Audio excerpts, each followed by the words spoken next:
भारत सरकार की तरफ से। 2008 में चाइना और उसके बाद मैं 3-4 बार इंग्लैंड गया हूँ, नॉर्वे, डेनमार्क, कनाडा।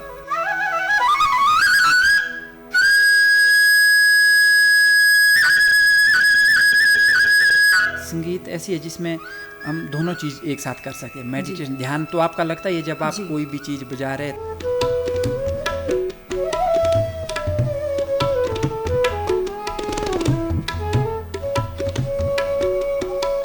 नमस्कार, हिमाचल दूरदर्शन के सभी दर्शकों का स्वागत है हमारे आज के कार्यक्रम हिमाचलो रा नजारा में। और आज हमारे साथ स्टूडियो में उपस्थित हैं प्रसिद्ध बांसुरी वादक हरिदत्त भारद्वाज जी, जिन्होंने अपने देश में नहीं बल्कि विदेश में भी जाकर प्रस्तुतियां दी और अपना नाम कमाया।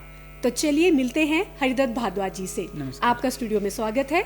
मैं आपसे आपके जीवन के बारे में जानना चाहूंगी। आपका जन्म कहाँ हुआ और आपके परिवार में कौन कौन है?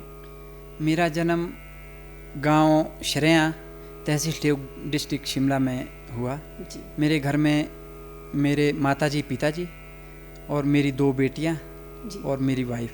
तो क्या आपके परिवार में भी कोई और बांसुरी बजाता है? नहीं, मेरे परिवार में तो कोई संगीत से कोई जुड़ा नहीं है। कोई भी नहीं है। तो आपको बांसुरी बजाने की प्रेरणा कहाँ से मिली? मुझे बांसुरी बजाने की प्रेरणा मेरे नाना जी, स्वर्गीय पंडित चेतराम शर्मा जी से मिली और उन्हीं से मैंने बांसुरी वादन की शिक्षा शुरू की। तो आपने किस उम्र में ये शिक्षा ग्रहण करनी शुरू की थी? मैंने काफ़ी उम्र हो गई थी, मेरी 22 साल की उम्र से मैंने बांसुरी की जो शिक्षा थी अपने नाना जी से सीखना शुरू किया। 22 साल की उम्र में, 1999 में। जी जी जी। तो आपके गुरु कौन हैं और आपकी उनसे किस तरह से मुलाकात हुई? मेरे प्रारंभिक गुरु तो मेरे नाना जी ही थे जी। और उसके बाद 2004 से मैं मैहर घराने के मशहूर बांसुरी वादक, विश्वविख्यात बांसुरी वादक है पंडित रोनू मजूमदार जी, जो बम्बई में रहते हैं। मैं उनसे 2004 से शिक्षा ले रहा हूँ और अभी निरंतर जारी है। जी। तो आपकी उनसे किस तरह से मुलाकात हुई? उनसे मुलाकात जलंधर में हरिवल्लभ संगीत सम्मेलन होता है, वहाँ पे 2004 में 24 दिसंबर 2004 को वहीं हुई थी। जी, आपको दिनांक भी अच्छे से याद है। तो आप हमें कुछ शास्त्रीय संगीत से कुछ सुना दीजिए। जी, राग भीमपलासी बजाने जा रहा हूँ जी। और मेरे साथ तबले पे संगत कर रहे हैं ऋषभ जी और कीबोर्ड पे है प्रदीप शर्मा जी। तो राग भीमपलासी 3 ताल में।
कंपोजिशन है, बंदिश है, ये मेरे गुरुजी की है, पंडित रोनू मजूमदार की। जी, और बजाने की कोशिश की है। ये बहुत ही बेहतरीन प्रस्तुति आपने हमारे दर्शकों को प्रस्तुत की।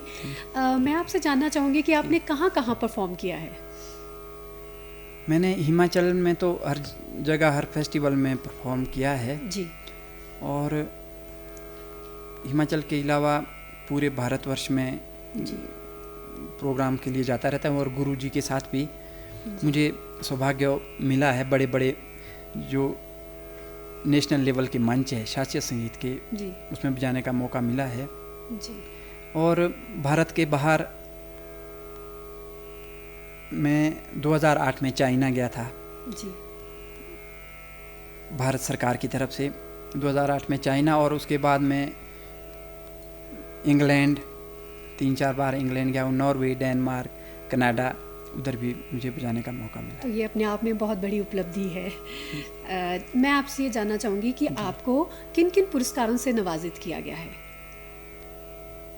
मुझे एक तो 2008 में जी। हिमाचल के माननीय मुख्यमंत्री प्रेम कुमार धूमल जी ने सम्मानित किया था। तो 2008 में मुझे राष्ट्रीय स्तर पे जो युवा सेवा एवं खेल विभाग जो करवाता है, जी। उसमें मुझे नेशनल लेवल पे सिल्वर मेडल मिला था। जी। तो मुझे यहाँ पे हिमाचल गवर्नमेंट ने सम्मानित किया। और उसके बाद 2014 में दिव्य हिमाचल ने मुझे हिमाचल एक्सीलेंस अवार्ड दिया। मैं हिमाचल से लगातार 7 बार, जी। हिमाचल को मैंने राष्ट्रीय स्तर पे 7 बार प्रेजेंट किया है। जी। तो ये तो बहुत बड़ी उपलब्धि है कि आपने हिमाचल को, हमारे प्रदेश को 7 बार राष्ट्रीय स्तर पे प्रस्तुत किया है और हिमाचल को आपने अंतर्राष्ट्रीय स्तर पे भी प्रस्तुत किया है अपनी प्रस्तुतियाँ देकर। मैं आपसे जानना चाहूँगी कि आप जब ये वाद्य यंत्र सीख रहे थे तो आपको किन किन मुश्किलों का सामना करना पड़ा? मुश्किल तो खैर ज़्यादा मुझे मुश्किल नहीं हुई, क्योंकि घर से भी काफ़ी सपोर्ट मिला। जी। और मेरे नाना जी के घर पे ही मैं यहाँ शिमला में रहता था, उनसे ही मैंने बांसुरी शुरू की थी सीखनी। जी। तो मुश्किल तो वैसे आती है, लेकिन ज़्यादा, क्योंकि जब जिसके हाथ में कहना की बांसुरी हो तो वो सब मुश्किलें आसान हो जाती है। तो आपको शुरू से ही आपके परिवार का सपोर्ट हमेशा ही रहा है? जी जी जी। तो ये बहुत बड़ी बात है कि परिवार ने आपको हमेशा सहयोग दिया। हमने सुना है कि इस वाद्य यंत्र को सीखने के लिए बहुत ज़्यादा मेहनत की ज़रूरत पड़ती है और अपने सांसों पर बहुत ज़्यादा नियंत्रण की ज़रूरत होती है। तो आप इसके बारे में क्या कहेंगे? मेहनत तो पड़ती है, क्योंकि सांस का काम है जी। और इसके लिए अगर सांस को आपने कंट्रोल करना है, क्योंकि इसके लिए सांस कंट्रोल करने तो योगा वगैरह इसके लिए करना चाहिए बांसुरी वादक को। अच्छा। और बाकी चीज़ों से भी बचना चाहिए, नशे वगैरह से। जी जी। तो ये सबसे बड़ी ज़्यादा हमें परहेज़ करना चाहिए इन चीज़ों का भी। तो आप हमें अब कुछ लाइट क्लासिकल में से कुछ प्रस्तुति दे दीजिए। जी, मैं मिश्र काफ़ी में एक दीपचंदी में एक होली सुनाऊंगा। जी।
मधुर प्रस्तुति के लिए आपका बहुत बहुत धन्यवाद।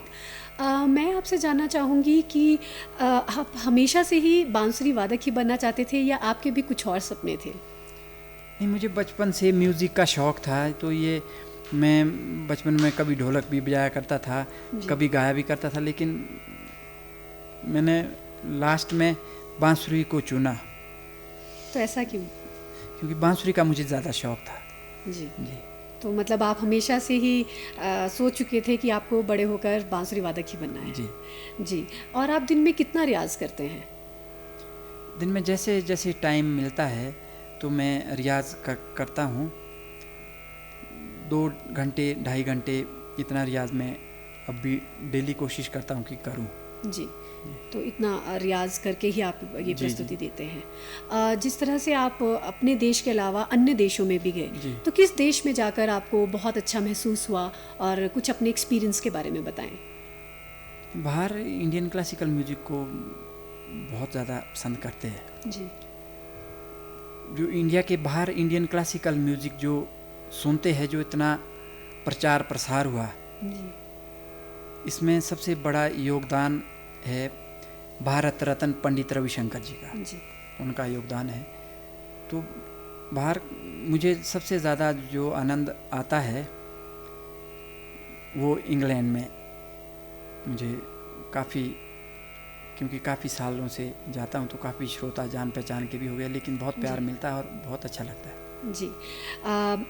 मैं आपसे एक अब गुजारिश करूंगी कि आप हिमाचल फोक में से भी कुछ प्रस्तुति अगर दे सकें। जी, ये एक मंडी का बहुत प्रसिद्ध लोकगीत है। जी। मैं कोशिश करूँगा। जी।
आपने बहुत ही खूब प्रस्तुति दी हिमाचल की संस्कृति में से। आप आज की युवा पीढ़ी को क्या कहना चाहेंगे?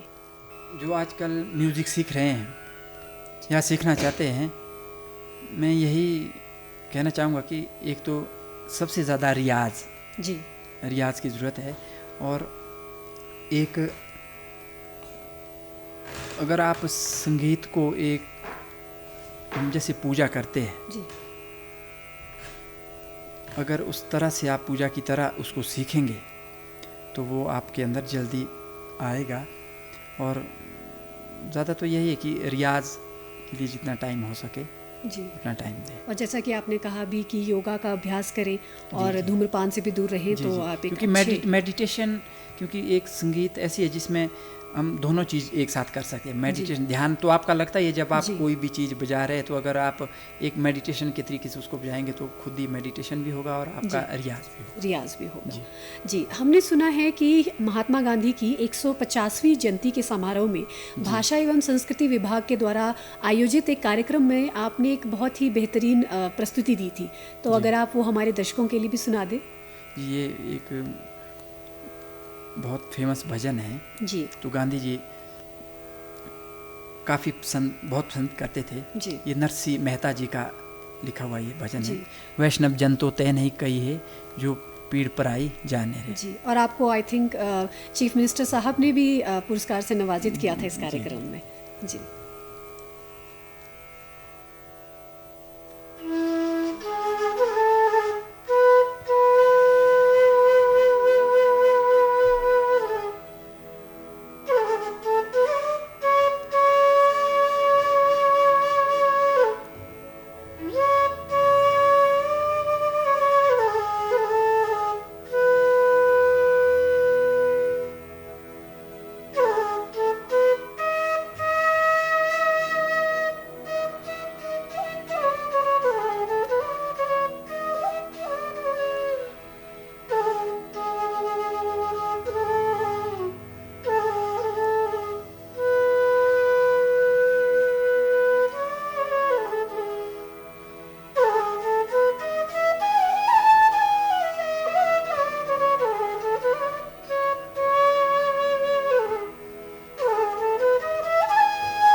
इस बहुत ही सुंदर प्रस्तुति के लिए आपका बहुत बहुत धन्यवाद।